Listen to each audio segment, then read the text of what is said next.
সুপ্রিয় দর্শক, প্রদয় রেলওয়ে স্টেশনে আছি। এই দেখেন ওই পাশে কয়েকটা দোকানের আলো, আর আমি যেখানে আছি একদম স্টেশন মাস্টারের সামনে।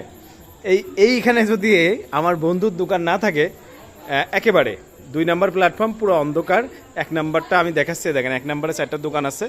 এই তুই একটু আলো দে দেখি, এই দোকানদারদের আলোতে এখন স্টেশন চলতেছে। মানে এই দেখেন এই আলোতে এই প্ল্যাটফর্মের যাত্রীরা কয়েকজন এখানে বসে আছে।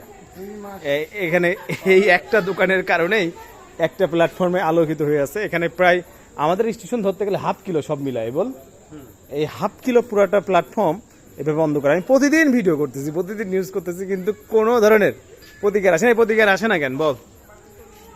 আলোর কারণে কি সমস্যা হচ্ছে?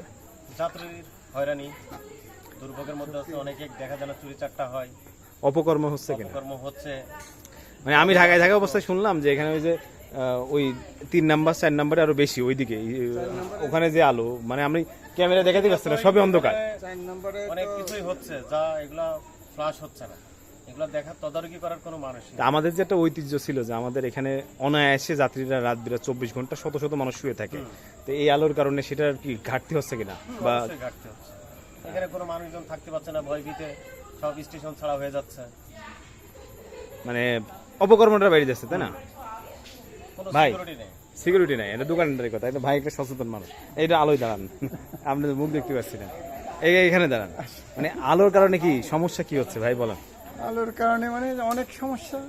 যেখানে এত বড় একটা প্ল্যাটফর্ম, আজকে 2 মাস প্রায় আলোর কারেন্ট নাই, এইভাবে অন্ধকার হয়ে বসে, কারোর তো কোনো সমস্যা দেখতে মনে হচ্ছে না। না, আপনি নিজে আমি ভিডিও করার আগে বলছিলেন যে হচ্ছে এখানে মনে হয় কেউ কোনো কর্মকর্তা নাই বা কেউ মা বাপ নাই, এরকম বলছিলেন। হ্যাঁ বলছি, মানে আমার আসলে একটা বিরক্তকর মনে হয় যে মানুষ ক্ষণিকের জন্য হয়তো হতে পারে, তাই বলে 2 মাস অন্ধকার হয়ে থাকবে একটা প্ল্যাটফর্ম, এত বড় একটা প্রায় ½ কিলো একটা প্ল্যাটফর্ম, এই মাথায় ওই মাথায় কোনো আলোই নাই। ভাই এটা বাংলাদেশের প্রথম রেলওয়ে জংশন এবং রেলওয়ে জগতের প্রথম স্টেশন, এটা বুঝতে অবশ্যই পারছেন? এটা অনেক গুরুত্বপূর্ণ জংশন। এখানে চারিদিক থেকে অনেক জায়গা থেকে যাত্রী আসে, কিন্তু এই যাত্রীতে এখানে কোনো থাকার কোনো নিশ্চয়তাই নেই যে এখন এসে একজন বসে থাকবে, কেউ নিশ্চয়তা নিরাপত্তাই নাই। আমাদের এলাকার জন্য এটা বদনাম কিনা? এবং প্রায় মোবাইল ছিনতাই হয়ে যাচ্ছে ট্রেনের থেকে, এই সে বিভিন্ন রকম সমস্যা হচ্ছে।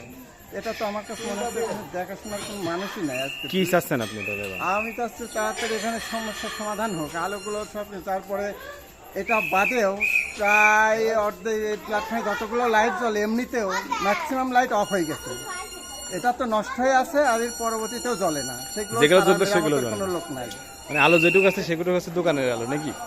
সামান্য এই দোকানদার না থাকলে তো এখানে সেই মনে হয় একটা মরুভূমি হয়ে যাবে। বসেই থাকবে, এমন অবস্থা।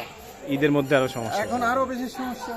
ওইদিকে 4 নম্বর প্ল্যাটফর্ম ছাড়া 3-4টা বগি পিছনে চলে যায়, অথচ বাসঝাড়টার দিয়ে এমন পরিস্থিতি, ওখানে আমার এমনি সাধারণ মানুষের যাইতে ভয় করে। তো একজন প্যাসেঞ্জার ট্রেনে এসে কীভাবে নিরাপত্তা উঠবে, নামবে কীভাবে ওখানে? এখানে আমি তো খুবই সমস্যা। এটা তো দ্রুত সমাধান তো দরকার নাকি? দ্রুত মানে যত সম্ভব তত তাড়াতাড়ি সম্ভব দরকার এটা, কারণ এটা খুবই বড় সমস্যা। মানে স্থানীয় নেতৃবৃন্দের দায়িত্ব আছে কিনা মনে করেন আপনি? এখানে তো যেমন আমাদের বিএনপির নেতা কুদ্দু চেয়ারম্যান আছে, এখন আরো এরকম কিছু আছে, মানে যারা দলীয় সরকার আছে যারা, এইভাবে তাদেরও উচিত এগুলো দায়িত্ব। অবশ্যই তাদের করা উচিত এদের।